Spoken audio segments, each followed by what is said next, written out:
Bien amigos, y en la entrevista de hoy nos acompaña el especialista en comunicación política Mario Riorda, quien es coproductor del cortometraje Paren un poco, que nos habla también sobre los cambios que hemos visto alrededor de la comunicación política, pero él nos los va a ir explicando a continuación. ¿Cómo está? Le damos la bienvenida. Buenos días. ¿Qué tal? Un placer. Gracias, Mariam. Muchas gracias por acompañarnos en esta edición de JN Noticias. Y empezamos con el mensaje que nos quiere dar esta producción en la que, bueno, yo he tenido la oportunidad de verla y hemos podido notar justamente muchas de las características que hemos visto, no solamente en nuestro país, sino en diferentes escenarios alrededor del mundo. ¿Qué es lo que nos quiere decir Paren un poco? Bueno, en general la idea es gritar, pero no gritar desaforadamente, sino plantear un grito de alerta temprana, porque creo que todavía estamos a tiempo de frenar un poquito la cantidad de excesos que particularmente tiene la política y que se expresan a través de la comunicación política, ¿no? Ese grito de alerta, si se quiere, es un intento de lograr una concientización para que la ciudadanía pueda entender a qué está expuesta a cada rato, pero que también aquellos que somos, y me incluyo también en el rol académico, en el rol de consultor, y obviamente a todos los actores de la política y del periodismo, todo lo que va generando, ¿no? De una u otra manera, la síntesis de este documental, que es un cortometraje breve de 24 minutos, es que no está bueno donde vamos, ¿no? Y la transformación de la comunicación política, que no es ni más ni menos que la transformación de la política y el modo en que ésta se deja de ver o en que la percibimos, realmente tiene un balance negativo en estas décadas. ¿Por qué dentro del cortometraje hemos visto el desarrollo del término de la hiperpersonalización, ¿no?, de la política? ¿Por qué es que a lo largo de los años hemos visto que este fenómeno continúa repitiéndose y se ha instaurado hasta el día de hoy? No solamente se repite, sino que esa instauración tiene características de grave o de solidificación, y quizás Perú es uno de los grandes ejemplos, ¿no?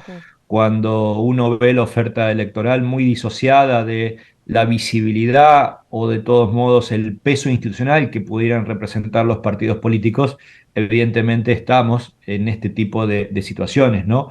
La hiperpersonalización antes simplemente reflejaba o trataba de describir un estado de cosas que de una u otra manera implicaba que los partidos políticos ya no tenían el predominio histórico que tenían. Sin embargo, hoy esta hiperpersonalización adquiere otro tipo de intensidades, particularmente ¿por qué?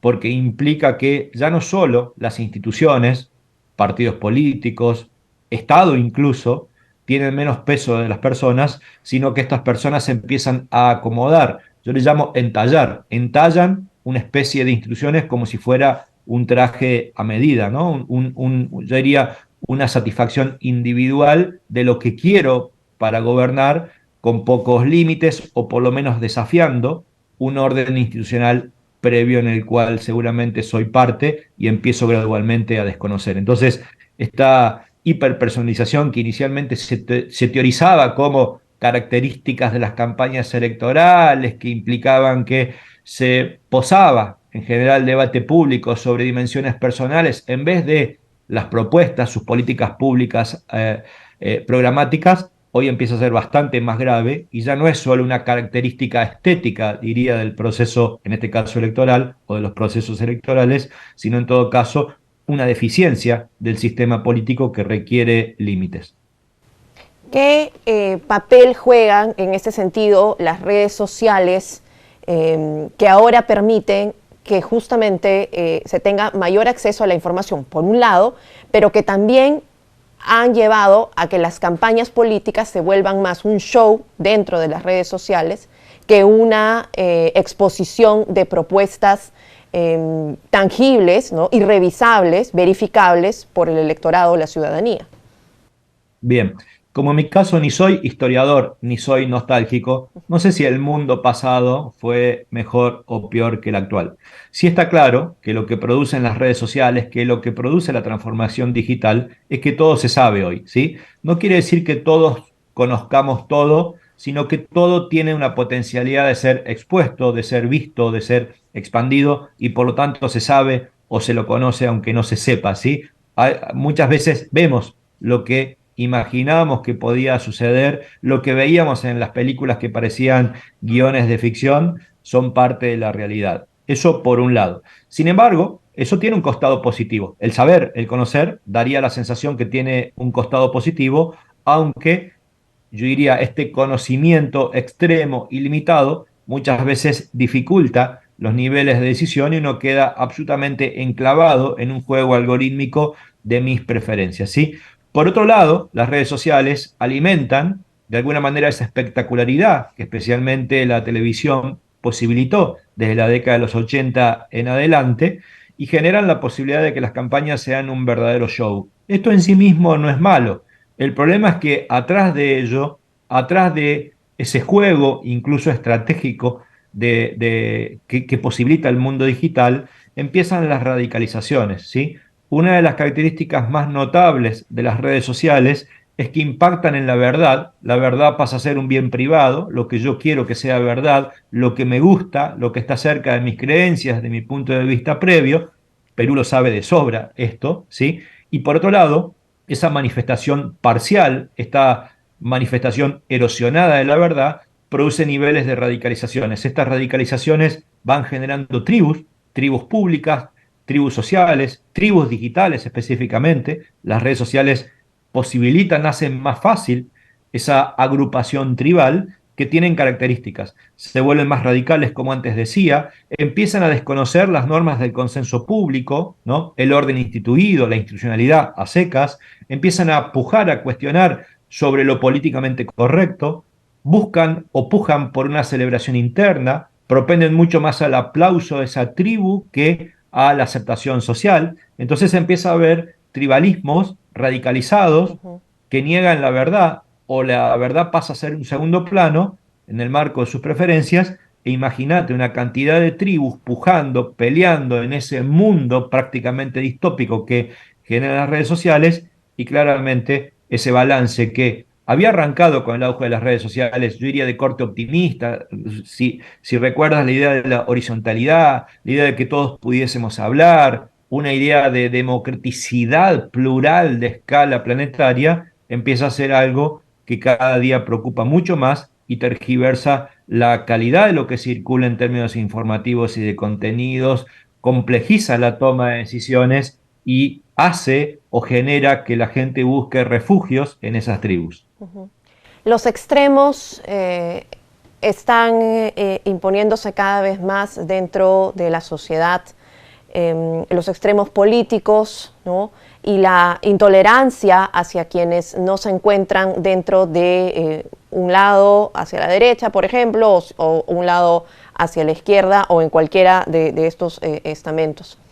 Esto es utilizado también en comunicación política, digamos, es aprovechado de alguna forma para poder segmentar a estas personas y poder hacer que sus mensajes lleguen de alguna manera más directa, o poder hacerles cambiar de opinión de repente para conseguir votos.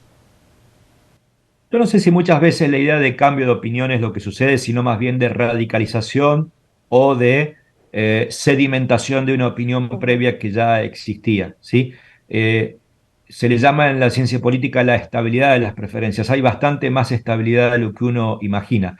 Pasaron las elecciones de Argentina y sostenía que lo que se discutía, incluso el orden de las preferencias electorales de hace 2 meses, fueron literalmente las que terminaron sucediendo desde que las campañas arrancaron. La síntesis es, las campañas prácticamente no impactaron en nada, sino que cada tribu, cada núcleo de interés terminó consumiendo y terminó ratificando la creencia previa, ¿no? Entonces, me parece que las redes en este caos hacen, y repito nuevamente la palabra que usé antes, hacen que la gente empiece a buscar refugios donde de alguna manera uno tenga gratificaciones, es decir, el acercamiento, la contención de personas afines. Entonces, en vez de ser algo virtuoso que expone el contenido a todos, uno termina desoyendo ese gran contenido, esa multiplicidad, esa posibilidad infinita de contenidos, y refugiándose, militando, asintiendo, estando cerquita de contenidos afines.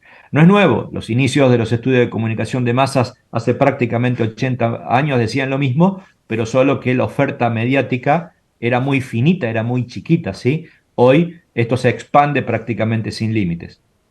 Mario, ya para cerrar, por favor, ¿dónde podemos ver este cortometraje? Paren un poco. Bueno, en YouTube el modo de buscarlo es muy sencillo, pongan documental Paren un poco y les va a aparecer en YouTube, está totalmente abierto y esa fue la idea. Aquí se presentó en Argentina el estreno, la van premier fue en la TV pública, pero luego decidimos de que este documental no pudiese estar, no queríamos que estuviese en ninguna plataforma de pago, sino accesible a todo el mundo. Así que poniendo documental Paren un poco o documental Mario Riorda, aparece automáticamente en las búsquedas en Google vía YouTube. Bueno, ahí está entonces. Muchísimas gracias por esta entrevista y un placer, como siempre, conversar con usted, Mario Riorda. Muy amable. Por favor, agradecido yo y ojalá sirva para el debate y específicamente en las problemáticas de Perú. Por supuesto, muchas gracias. Amigos, momento de una breve pausa. Regresamos con más.